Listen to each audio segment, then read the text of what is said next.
ปีคริสต์2526จนจะไป13วันทำดีจงพูดต่อ PSS ปะไป14นะสำนักน้องเงินมุสลิมหลวงสังกัดซึ่งใต้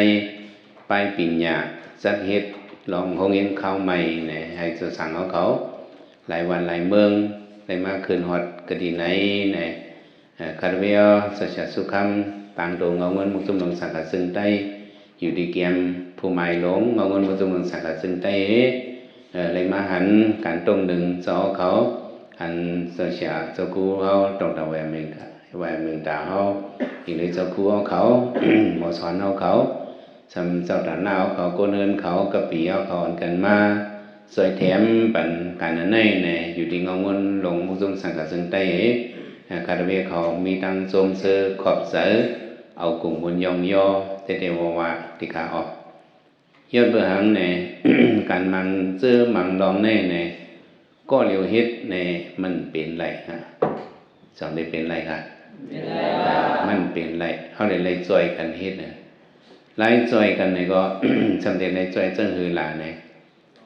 โฮมพร้อมกันอ่อนโหครับว่าเฮ้อ่อนโหเนี่ยก็เรียวอ่อนก็ไม่ไรแต่ในโฮมพร้อมกันเนี่ยอ่อนโหฉะนั้นเอาเงินมุสลิมสังกัดซึ่งใต้เนี่ยก็โฮมพร้อมกันอ่อนโหเนาะอันเป็นโหเป่ามันนายกามันเนี่ยก็มีตั้งนำนายกาสังกัดซึ่งใต้เนาะ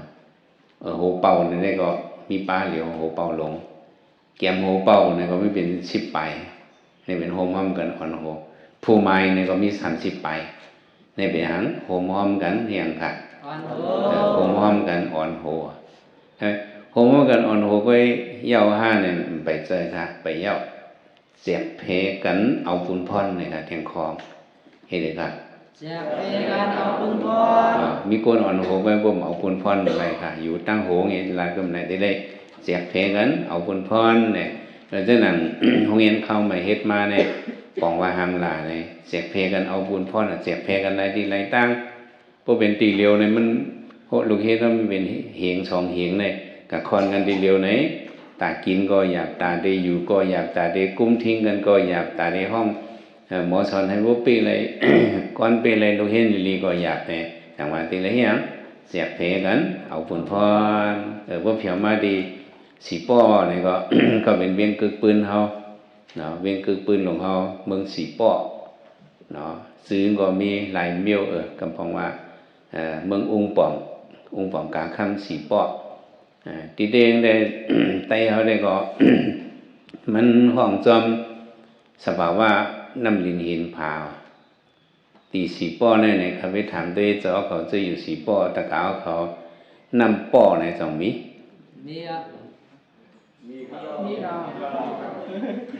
นำป้อในสองมีไตเขาเนี่ยมันได้ห้องจอมจื่อเสียงนำเนาะไม่นังว่าถ้าไม่เขาเพียวกว่าตีน้ำเตียงเนี่ยจะพยายามยินเนาะโหงมีดังเบิ้งกึ่งถึงเมื่อดัง เมื่อป่องน้ำคงนะครับเมื่อเอวเลยดีเกิดด้วยดีน้ำเตียงเนี่ยมันเข้าเนื้อเนี่ยล้างคือกับเข้าเนื้อน้ำคงเตียนน้ำ น้ำเตียงกับน้ำเตียงเนี่ยเป็นน้ำอ่อนพวกกับขี้กับน้ำคงเนี่ยมันพวกกับร้อนน้ำคงเนี่ยเป็นน้ำลงเป็นเมน้ำลงเนี่ยน้ำกิ่งอ่อนข้าวอ่อนนี่กับข้าวจู้นั่นน้ำเต็งนั่นเนี่ยเตียนน้ำเต็งกับข้าวป่องเสดีน้ำคงนั่นในห้องว่าซบเต็งเนี่ยห้องว่าค่ะซบเต็งเมื่อป่นมาเดินป่นเข้ากว่าลีก็เลยในกะลีซบปางซบปังน้ำปังอันลูกดีตั้งยังไหลลัดจีเวงตั้งยังจีเวงเมืองอย่างจีเวงเกียซีจีเวงกุนหิ้งเนี่ยมันเข้าจู้น้ำคงกับบนห้องซบปังนะที่อันซบน้ำอ่อนมาป่องเสียน้ำลงในบนห้องว่าเป็นน้ำโค้งว่าเป็นน้ำเตียงก็ซบเตียงเป็นน้ำปังก็ซบปังแบบนั้นจังแนวก็ไม่น้ำมันไหลมาหิม เวียงสีป้อยิงเขาในบนห้องน้ำหังน้ำใหญ่ๆในน้ำหังน้ำตูเนาะน้ำตูเนี่ยน้ำอ่อนน้ำมิดเนี่ยมันไหลเข้าเนี่ยมันเนี่ยน้ำป้อเนี่ยไหลมาเข้าดีหิมจองตาปกเนี่ยน้ำป้อเลยมาเข้านั่นบนห้องว่าซบป้อ เอาไหมลูกที่โซปอนั่นก็เมื่อก่อนนี่เป็นมาสีปอเวียงโซปอเนี่ยสีปอกำบังว่าเสียงปอฉะนั้นมันบ่มีติปองสีปอก็มันออกเสียงกำบังว่าเสียงปอกำบังว่าสีปอกเนี่ยก็เป็นมาสีปอเนี่ยอันเฮาล้ำด้วยได้สภาวะมันเป็นงำเมียนได้มันเป็นโซปอเนี่ยเนาะอันนี้เป็นลองตั้งหูตั้งหันเลี้ยวโฮมหอมกันอ่อนโหแจกเพกันเอาบุญพรในตะกาวเขาเสียวเขาสีปอเนี่ยก็เอาบุญพรน่ะจะหมอสอนกวนเฮินหมอสอนยิงจะเบอร์ทีสเต็ปมันอันมาเฮ็ดจอยกันจังได๋เนี่ยแต่พอโฮมกันจังได๋มันไปหันลาเนี่ยจังนั้นความไต้เฮาผู้หมอนนายยาวเขาสอนไว้ว่าโฮมกันกินจังหวานโฮมกันหามโฮมกันหามมันจังเมาน่ะการเงางนหลวงพ่อจุมสังฆาซึ่งใต้แน่เนี่ยสังขารเจ้าเรียกเจ้าอ่อนเจ้าอย่างว่าชื่อเจ้าสังเขามาเฮ็ดเนี่ยก็เจ้าเขาเป็นโฮมกันหามเขาเนี่ยมีครูสอนนี่ก็ใกล้บ่มีเจ้าเขามาเฮ็ดครูสอนติก็สอนบรรพละจังนี้จังสอนจังสอนก็มันเลยอิงหลังพังนองกันความใต้ว่าอีหยังไม่หยังน่ะอิงหลังพังนองกันเขาได้เลยอิงปึงกันให้เฮ็ดกว่าอันนั้นเฮ็ดนั่นก็ชื่อว่าลำลิมซาซี่เลยเฮ็ดจืดเฮาว่าให้มันคึดจั่นเนาะอย่าไปให้เจ้าสางเขาเลยขัดการเฮ็ดแหละเจ้าครูหลวงเอามาเป็นโหเป่าป้ายปิ่งใหญ่สำเป็นผู้หมายหลวงเอาเงินมุงจงลงสังกัดซึ่งใต้เนี่ยมีเฮียงตาเฮาเตะๆมันจะเป็นผู้ออนโฮลีนะเฮาโหลโฮมซ้อมโฮมพร้อมกันเฮ็ดหยังโฮมพร้อมกันเอาบุญพรเฮาได้แล้วโฮมพร้อมกันเนาะโฮมพร้อมกันอ่อนโหยแจกเพกันเอาบุญพรโฮมพร้อมกันเอาโหน่ะเอาอ่อนโหยเฮ็ดจอมกว่ามันจะอะไรก็เฮ็ดมานอกเมืองเนี่ยปลายวนมันสูงสิเฮาจะในดังเสียงแหละเจ้าคู่ลงอ่อนเฮ็ดเฮาก็อ่อนกันเฮ็ดจอมก็เลยหันพรหลีมันมาเข้าดังลักสุดเหมือเฮาก็เข้ามาใน4 ปี5 ปีที่เข้ามาแล้วเนี่ยก็ลูกเฮ็ดเฮาก็มันได้ขึ้นมาสั่นมันได้นำมาเฮาออกมาให้เพราะว่าเฮากัดเขียนมีตั้งบ่เนี่ยก็โกนเฮาเนี่ยเฮายุ่มตัวเฮาไล่จังได๋ยุ่มไล่เฮาตัวเลยยุ่มตัวเฮานั่นติเลยหยังเฮาติเลยมีตั้งสั่งตั้งหมอเฮาติเลยมีตั้งบ่ตั้งบ่นั่นนี่ก็เพราะว่าเฮาพึกเฮ็ดเนาะในโกนเฮาเนี่ยเพิ่นว่าเผอก็อำลูกเมืองหมอมาว่ะว่าค่ะก็ลูกเมืองหมอมากวนน่ะลูกเมืองหมอมาเนี่ยมันเกิดมามันหมอหังก้อยหมดนั่นมันละลิมิมันได้เลยมามีสละสมาเนาะเฮาได้เลยมีก่อนสอนเฮาสุขะฮอเนี่ยเฮาอยู่มานะเพราะเมืองโกนเนี่ยเฮามีเสียในน้ำหนักก็ก็มังเมียวเป็นเสียเฮาก็เฮาตำฮู้อูเฮาแมวเขาเนี่ยเป็นเสียหมอเงามือเฮานั่นก็เป็นเสียเฮาเขาสอนปานเฮาหน้าเฮาไปหมอลัดความอูเฮาแมวเขาสอนเฮาอันตั้งจังจ้ะเฮาไปฮู้ฮังเฮาจะไปรู้อันก็เนี่ยนอนเนี่ยเขาสอนเฮาให้เฮานอนจังจ้ะไว้สอนเฮามาบ่เรียกนั่นน่ะสอนเฮากินข้าวเขาว่ามัมนะเฮาก็ฮู้น่ะว่าต้องไม่เข้าเฮาว่าห้ามว่ามัมเนี่ยจังว่านี่เป็นสอนเสียเฮาให้เฮานั่งเขาว่าล่ะก็นี่เป็นความลูกอ่อนนั่นนี่นะก็นั่นน่ะนอนว่าล่ะอิงแองในบางล่ะฮู้ว่าซี่นี่ล่ะนี่มันเป็นเสียเฮาเนี่ยเสียมองเงามือเฮาสอนเฮาเขาซึ่งก็เป็นเสียเฮาเฮาเป็นโกนมานึงก็แต่ได้มีตั้งฮู้เนี่ยเฮาเลยปั่นข้าวยามหึงเฮ็ดมาหลายดีหลายตั้งคือก็อูเฮาแม่เขาเนี่ยสอนปั่นเฮาให้เฮาหมดลัดความเนอเฮินไว้อูแม่ปู่ๆนายสอนเฮาให้เฮาดูอ่อนให้เฮาบ่ฮู้นำในความดูอ่อนในกำนั้นมันสอนกันกำนั้นว่าปู่ๆนายเนาะเพราะว่าโกเนี่ยก็ต้องว่าดูอ่อนเนี่ยตู่จังว่าหันมาเนี่ยก็มันไปต้องน่ะลูกอ่อนนั้นมีโมริงไปลีก็มาเนี่ยก็วุบจังจ้ะว่าวุบเห็นไหมมันว่า2 ข้อลูกอ่อนนั้นมันหลุดต้องนั่นน่ะว่า repeating อันนั้นสิว่าใส่กันลาลิเฮ็ดสิตาออกได้หมดต้องนั่นน่ะเฮาได้เลยมีหางเฮาได้เลยมี repeating ได้เลยซ้ำขึ้นลืมขึ้นฉะนั้นเจ้าก็มาเห็นตั้งฮู้ในนำมาเนี่ยก็พวกมันขึ้นเฮ็ด repeat ห้อมต้องขึ้นค่ะ chẳng đó còn nên lệ tại đi máy thì tông nên họ để lấy mi xẻ nằm ấy họ để lấy tông máy vậy áo họ tông có tông vậy nơi chợ họ xì nhà họ tông có bên miêu nưng mang miêu có máy tông tem vậy khiển vậy tông có bên miêu nưng mang chưa có họ để lấy ắt xỉnมันหาไถhàngมันหาchưa nàyมันchẳng để bên thì máy tông có hàng nàyข้อมูลเนี่ยเนาะ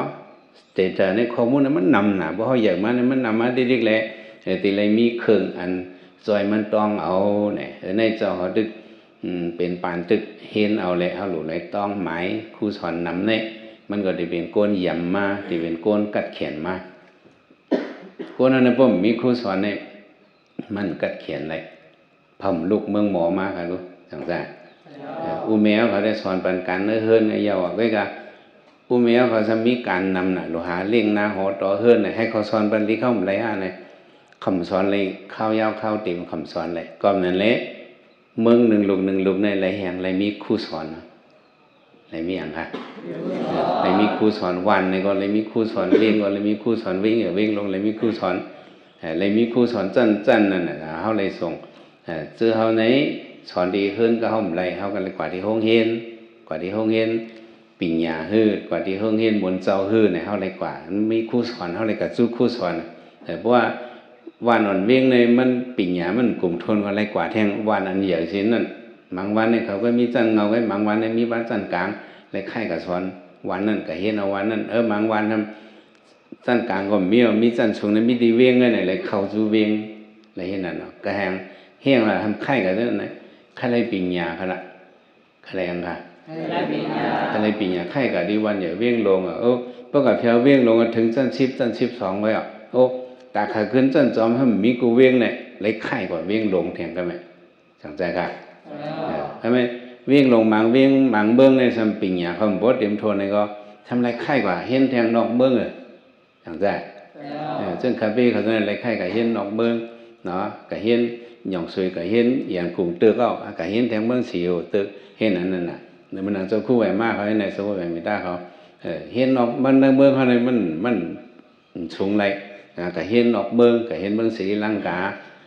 ในมันเป็นเฮียงในก็หาเห็นตั้งหมอใช่ไหมเพราะใครหมอตั้งหมอหน่อยนั้นสอขลุปี้เจออะไรลองหนึ่งครับพี่ใครรักเนี่ยเนาะเพราะใครหมอปิ่งยาครับแต่ไม่เพราะใครหมอปิ่งยาเพราะใครหมออังค่ะเพราะใครหมอปิ่งยา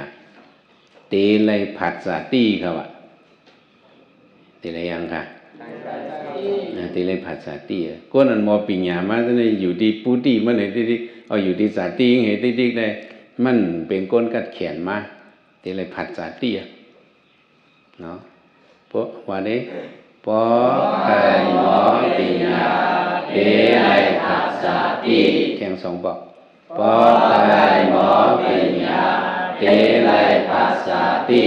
เพราะใครมอปิญญาเดลัยผัสสะติเขาเดลัยผัสสะติเขา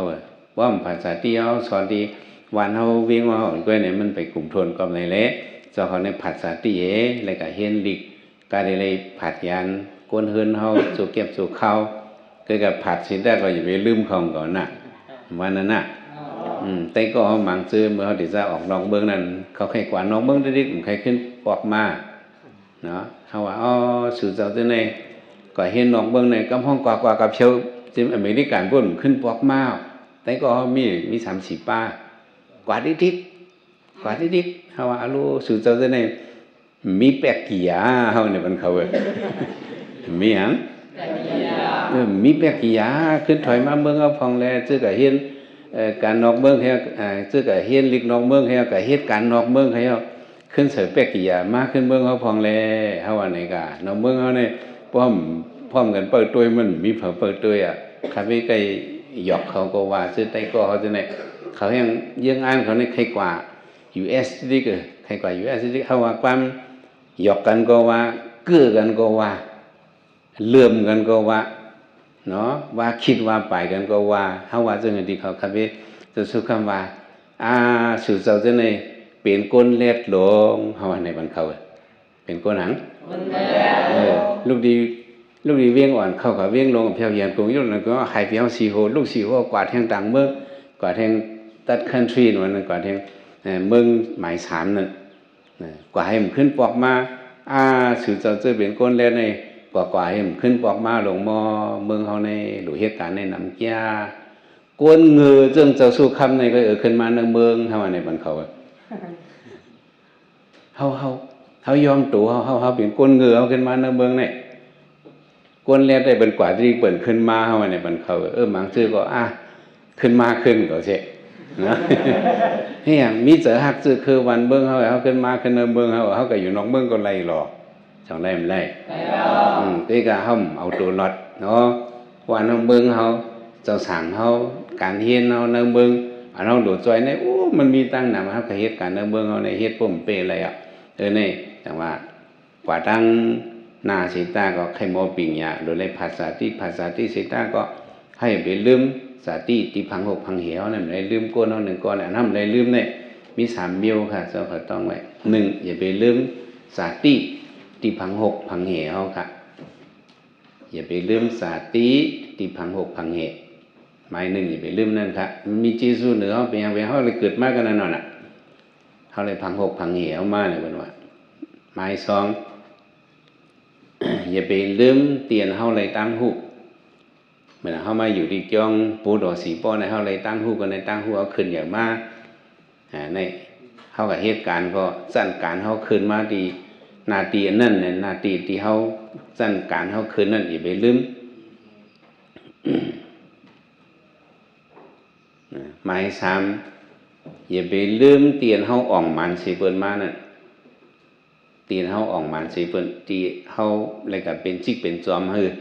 เนาะตีวันนั้นฮือตีเวงนั้นฮือตีนั้นเขาก็เป็นอันยิงอย่างสิเพิ่นหมดเขาออกมาก็เป็นสหอค่ำฮือเนี่ยอย่าไปลืมเตียนเขาในออกมันสิเพิ่นมาใน3ตีเนี่ยไหลลืมเขาเป็นก้นเนี่ยสาตีนว่ามันก็ที่ป้าอูเฮาเมเฮาปีเฮาน้องเฮาญาติตาสริยานั่นกันน่ะเนาะหมายสองนั้นอย่าไปลืมเตียนเขาอ่องมันถึงเดียวทอดตีไปมาเตียนเขาเลยคัดสังหังปองมาเลยอยู่เศร้าหาตั้งหูเฮียนมาจนก็อย่าไปลืมหมายสามได้ก็อย่าไปลืมเตียนเขาอ่องมันถึงยอดถึงสอมมามันซึ่งพระเป็นเจ้ามันเจ้าอะไรอย่างสปิงอยู่ดีต้นไม้อย่างพอดีเนี่ยมันจะลืมลงลืมมันจะอยู่กับบุญ40 ไป 9 วัน40 ไป 5 วันมันจะอยู่กับวันนะคนจะอยู่7 ปีเนี่ยนะคนในเลเซโกมันจะอยู่40 ไป 9 วันเนาะมันจะอยู่กับวันมันลืมกลุ่มเยซูตนไม่อย่างพอที่ก็การมันจะออกตั้งปกป้องศาสนาพระเป็นเจ้าได้มันขึ้นเพียวขึ้นสาตีเตียนมันจะเป็นพระเนี่ยมันขึ้นเพียวขึ้นเอาโดยเนื้อปืนเนี่ยสองจะบ่ขึ้นเพียวกุศินาอยู่ก็การมันจะลืมตีเอานิ่งป่านเนี่ยมันจะขึ้นว่ามื้อหน้ามาเนาะตีนตามวิสัยเนี่ย4 ตีเนี่ยโกนเฮาเดี๋ยวอ่อนกันมาไว้ตีไรกุโสอ่อนกันก็ไว้แหละมันจะตึกโซนเนาะตึกโซนอย่าไปให้ลืมตีมันจะเป็นพระราตีมันจะฮอดธรรมสัจจะนะสันติมันจะเอานิพพานมาจังได๋ติเราเกิดจังได๋เนี่ยมันจะฮอดสีฐานหน้าเนี่ยนะคนก็ไว้พระต่อถึงจะเหลียวเนี่ยเพิ่นก็ถอมเอาความในคนเมืองมานเมืองใต้เมืองไทยก็ไว้พระนั่นเนี่ยตื่นกว่าตี 4 ตีเนี่ยก็บางพระเป็นเจ้าลืมแหละมันเจ้าตั้งไว้บนปืนมันแล้วก็ไปจังไหนบ่ใครหมอปิ่งหยาอย่าไปผัดสังฆะอย่าไปผัดสาธิเฮาผัดมากกว่าเฮาได้เลยลืมค่าได้เลยต้องไหมวะก็มีส่วนมาเฮาได้เลยขึ้นมือปกป้องบันกระปุ้นเฮาได้เลยมียังอ่านซึ่งไหนขอกำลืนสุดในก็ครับพี่เคยผักตอนบันกว้างหัวคอหนึ่งครับตอนนี้ผ่านป่นที่นั่นโลกาวนี่นะใครไปได้เต็มตัวนี้อย่ายินนะ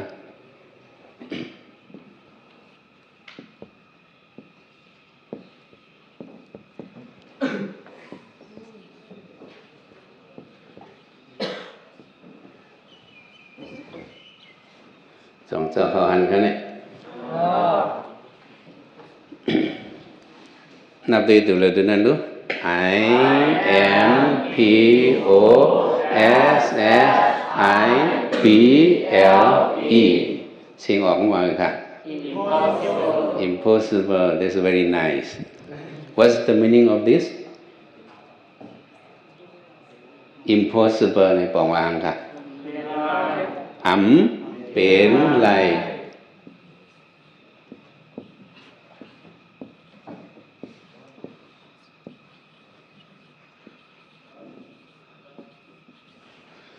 ว่าค่ะก็ impossible เนี่ยเป็นไรความมันเสมอค่ะสุมักมาผิดหรือวะมาผิดในบูความมันว่าก็มักผิดในบูต้องก็ไม่นอกความมันในว่ามักผิดในมันเป็นอะไรนะมาผิดในบูเต็มเลยเนาะ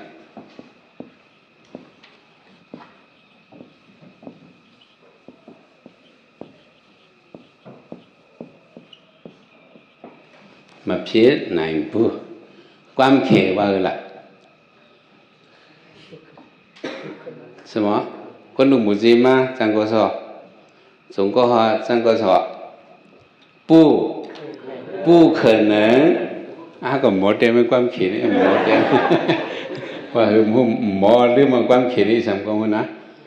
不可能ห้ามหมดเต็มไว้เลยเนาะเพราะจะพากับตัวใน Google ได้แต่ไร Google Translate นะข้อนี้เขาเห็นนั่นแหละเนาะimpossible ในปองว่าหังค่ะ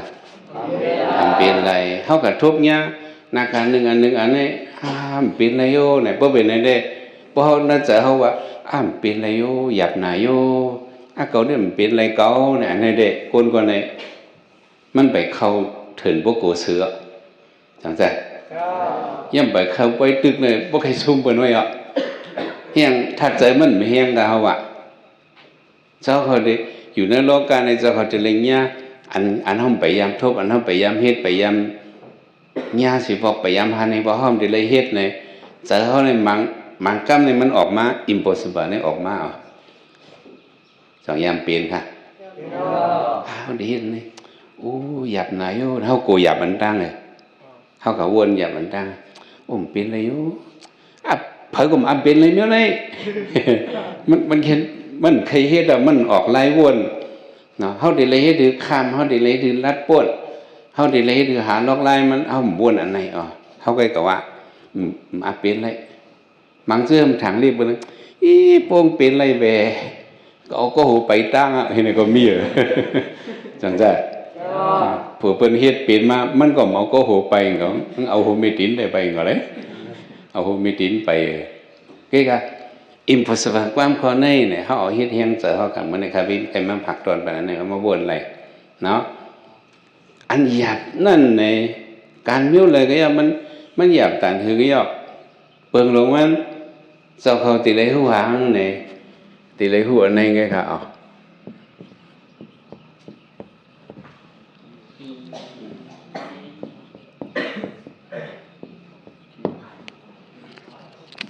เจ้าเขาตีเลยหัวขี้ป่อยมันเนาะ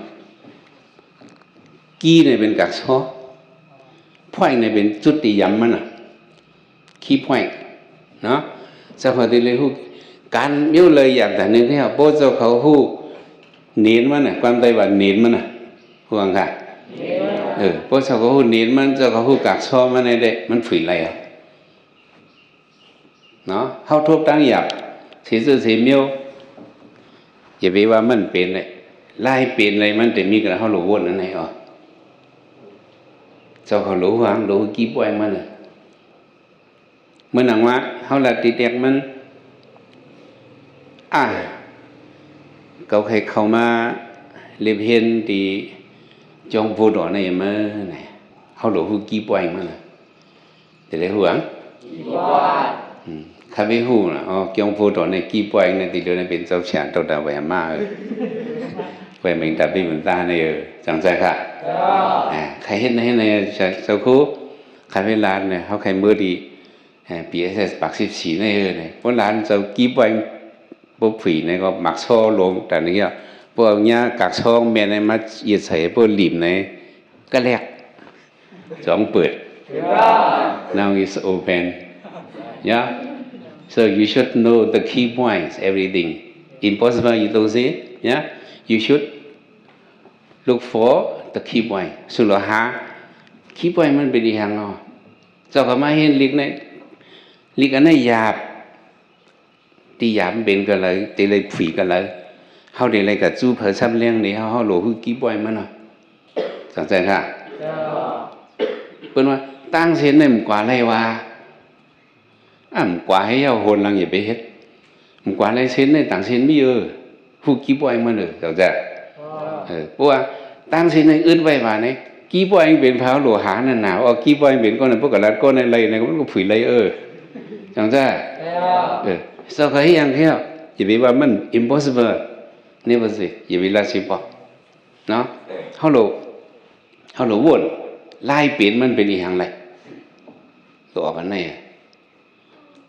อย่าไปกระตึกเป็ดนะอย่าไปตึกเป็ดหาไล่ออกมันเนี่ยไซมอนคำกับอุบใช้คำเล็กนะไซมอนคำเห็นก็นั่นนี่นะก็สุมีสังการจูนปันไหลวางเด่นลงมานั้นถ้าโหลมเสียนะมันเอาใช้คำเล็กว่ะใช้คำเล็กว่ะการมิ้วเลยสิมว่าเปิ้นอึดไว้ภาคตูขย่อเปิ้นอึดไว้ภาคตูลงเป็นว่าออกไรปันคำปันออกไหนก็สองมีภาคตูลงหู้เหลียวก็กลมจือเหล่บางเจ้าว่าใช้คำเล็กว่าจังใจค่ะ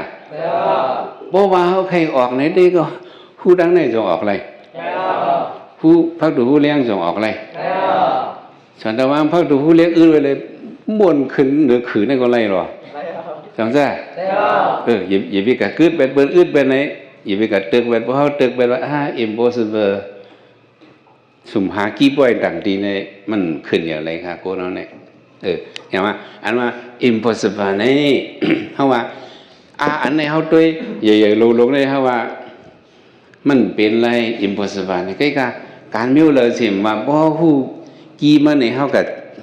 ยาเป็นในมันออกอะไรจะขอรู้ในก็ไปวนอยู่ในโลกโครงกลางเนี่ยนะว่า impossible นี่เพราะว่าเขาขึ้นเมเตรียมเป็นทางขอมันนะได้เป็นทางขอมันนะกันในเขาเจียบไปแล้วนะกันในเขาเจียบไปแล้ว we divide it sorry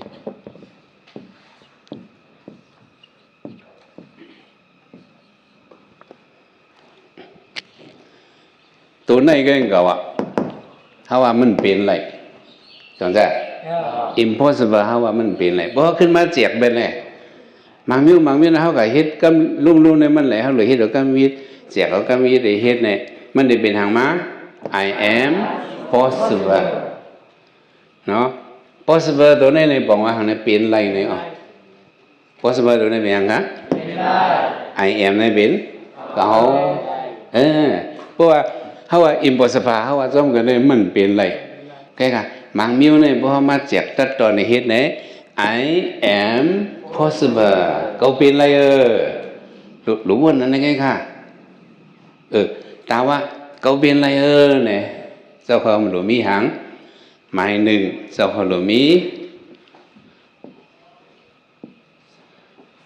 กลางเสริญสันตะแต่ที่เป็นไรนั่นค่ะนะเจ้าของที่ใครเป็นครูสอนลง5ที่เลยเป็นใครเป็นดอกเตอร์5ใครเป็นก้นปกป้องวันเบื้อง5ในหมายหนึ่งเจ้าของหลวงมีกลางเสริญเคยเป็นหลวงมีกลางจะเคยเป็นเด็กๆหมาย2เนี่ยเจ้าของหลวงมีวิริยะกูนเขากำนำใกล้พิษอันเขาลัดล้วนโชว์พ่อก่อนเขาว่าวิริยะเนี่ยนี่ก่อนที่ในบาลีในวิริยะมีเป็นวิริยะความขอเนี่ยสังขารกำนำก็พิษเจ้าชายลงเขาต้องพิษหมายหนึ่งเขาเดินเลยมีกลางส่วนเคยเป็นหมาย2เดินเลยมีตั้งขัดใจอันเขายืงอ่านไว้นะเขาเดินเลยเฮ็ดเขามีสังขารเสียเคยเป็นเขาทำนั่งหนูนอนหนูดิ้งไม่ยังเขาเป็นมาอะไรต้องเป็นอะไรค่ะเพราะมีกลางเสียมีตั้งขัดใจเพราะขัดใจมาหมาย3เขาเดินเลยเงี้ยตั้งหยาบผืดพวกเงี้ยตั้งหยาบผืดเขาเดินขึ้นมา impossible เป็นอะไรโย่ impossible เป็นอะไรโย่ก็I am possible เนี่ยตีเป็นหางมาเขาขึ้นแข็งใจเขา เขาเดี๋ยวเลยมีสิตะมีถัดใจอ่ะ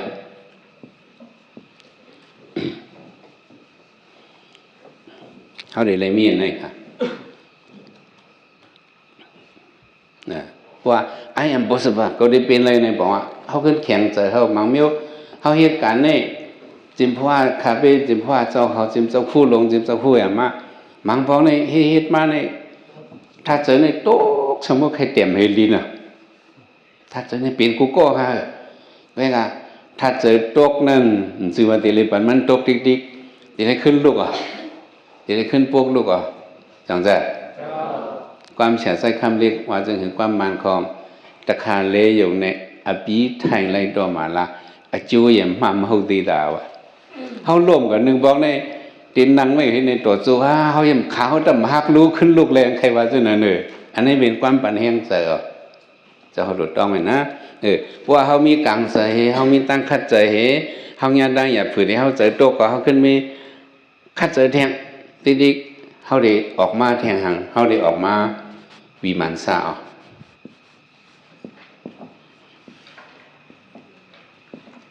วิมานซาเนี่ยเป็นปิญญา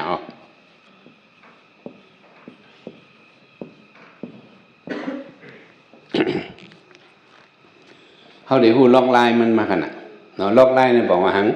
เขาได้เลยหูขี้ปล่อยมันเนาะการลงเลยเขาจะเขาเอาในกว่าน่ะจะเขาหลวนให้มันถึงขี้ปล่อยมันนะเขาดีกับเน็กเน้นกันเลยจ้ะฮะไพ่มาเนื้อของเฮียนเนี่ยจะเขาหลวงขี้ปล่อยกันเลยเพราะใครไพ่มาสงสัยองค์พระให้ไพ่มาสองเดี๋ยวมาสาธุยนสุติพระเป็นเจ้าให้ไพ่มาให้คำกันสองเดี๋ยวมาเจ้าขอหลวงหูหังหลวงหูกี่ปอยเปิดอันนี้กันในเนี่ยปลอบแดงอ่ะเพราะเจ้าของหูกี่ปอยรับสิ่งก็อยู่รับสิ่งปัญญ์ครบก็อ่ะอันนี้เป็นป้ายวนอันคาร์เวสเซอร์ตื้อเขาหลวงหากี่ปอยกันเลยแต่เหตุการณ์นั้นเนี่ยปิกหาด้วยเน้นก็ได้เนี่ยกันเลยวันนั้นก็เลยอ่ะฟังใจกันเนาะยินชมขอบใจค่ะคุณสักคุณบ้าหมายชมขันยาสีกรรมค่ะ